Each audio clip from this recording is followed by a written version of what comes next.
আবার মেয়েদের কয়েকটি হারাম নাম আমাদের সমাজে খুব প্রচলিত। ইসলাম এই নামগুলোকে হারাম করেছে, অথচ এই নামগুলো আমরা খুব আগ্রহ করে রাখার চেষ্টা করি। এই নামগুলো যদি থাকে তাহলে আজকে চেঞ্জ করে ফেলবেন, কারণ ইসলাম হারাম করেছে। এর মধ্যে প্রথম নম্বর রয়েছে রিয়া। রিয়া মানে হলো লোক দেখানো। এই রিয়া যদি কোনো মানুষের ইবাদতের মধ্যে থাকে, ওটা ইবাদতই নষ্ট হয়ে যায়। রিয়া শব্দের আরেকটি অর্থ হলো অহংকার, অহনিকা।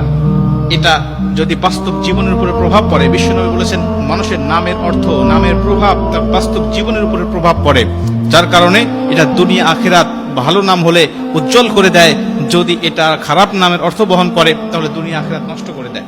এই জন্য অর্থবোধক নাম আমাদের রাখতে হবে। রিয়া নাম এটা রাখা যাবে না। দ্বিতীয় নম্বর হলো আসিফা।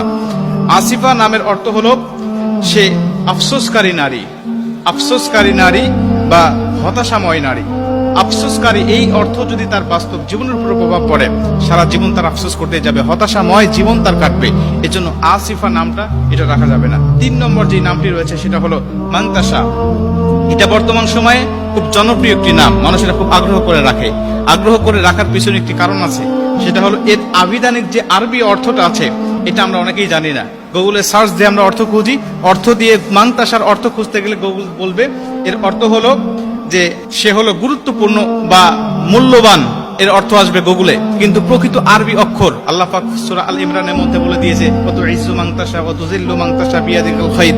এর আবিধানিক আরবি অর্থ হলো, এর অর্থ হলো যে তুমি যা ইচ্ছা তাই করো, তুমি যা ইচ্ছা তাই করো। আল্লাহ পাক বলেন আমি যাকে ইচ্ছা সম্মান দান করি, যাকে ইচ্ছা আমি আল্লাহ পাক ইচ্ছা দিয়ে দান করি।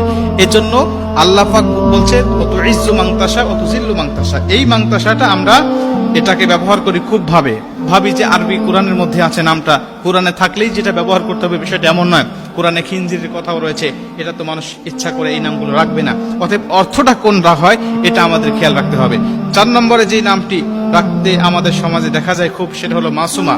মাসুমা হলো চির নিষ্পাপ বা যার কোনো গুনাহ নেই, চির নিষ্পাপ। এটা কোনো মানুষ হতে পারে না, নবীরা ছাড়া একমাত্র চির নিষ্পাপ, যার কোনো গুনাহ নাই, একমাত্র নবীরা।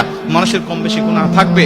অতএব এই নামের অর্থের দিক বিবেচনা করে উলামা একরামগণ, মুফাসসির, মুহাদ্দিসগণ বলেন যে এই নামটিও রাখা যাবে না।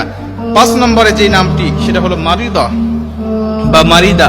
এই মারিদা শব্দের অর্থ হলো অসুস্থ, অসুস্থ, রোগা। সে সবসময় অসুস্থ হয়েই থাকে, এরকম একটি অর্থ বহন করে। অতএব এর অর্থের প্রভাবটাও যদি মানুষের জীবনের উপরে পড়ে তাহলে সে সবসময় অসুস্থ হওয়ার সম্ভাবনাই বেশি থাকবে। নবীজি বলছে নামের অর্থ এর প্রভাব মানুষের উপরে পড়ে। 6 নম্বরে আরেকটি নাম সেটা হলো সাহেরা। সাহেরা এই নামটিও অনেকের দেখা যায়। অনেকে বলেন যে ইব্রাহিম আলাইহিস সালাতু ওয়াস সালামের স্ত্রীর নাম ছিল সাহেরা।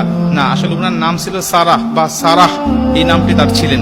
অতএব সাহেরা অর্থ হলো জাদুগ্রস্ত নারী, যে জাদু করে এমন নারী। নবীজি পবিত্র হাদিসের মধ্যে এবং আল্লাহ পাক কোরআনের মধ্যে বিভিন্ন জায়গায় এই জাদুগ্রস্ত নারীদের ব্যাপারে কথা বলেছেন এবং তাদের উপরে অভিশাপ করা হয়েছে।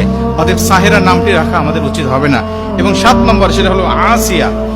আসিয়া আর আসিয়া দুইটা নামের মধ্যে পার্থক্য আছে, একটা হলো হামজা দিয়ে, একটা আইন দিয়ে। আসিয়া শব্দের অর্থ হলো শান্তি স্থাপনাকারী নারী। সেটা হলো ফিরাউনের স্ত্রীর নাম আমরা জানি, একজন মহিষী নারী ছিলেন, এই নামটি রাখা যাবে, কোনো সমস্যা নেই। কিন্তু আসিয়া আইন দিয়ে যদি কেউ রাখতে চায় এর অর্থটা নাফরমান, নাফরমান বা অস্বীকারী। অতএব এই আসিয়া এই নামটি রাখা যাবে না। আসিয়া হামজা দিয়ে আপনি বললে কোনো সমস্যা হবে না, কিন্তু আইন দিয়ে বলা যাবে না। এই নামগুলো যদি কারোর মধ্যে থাকে এগুলো চেঞ্জ করে নিতে হবে।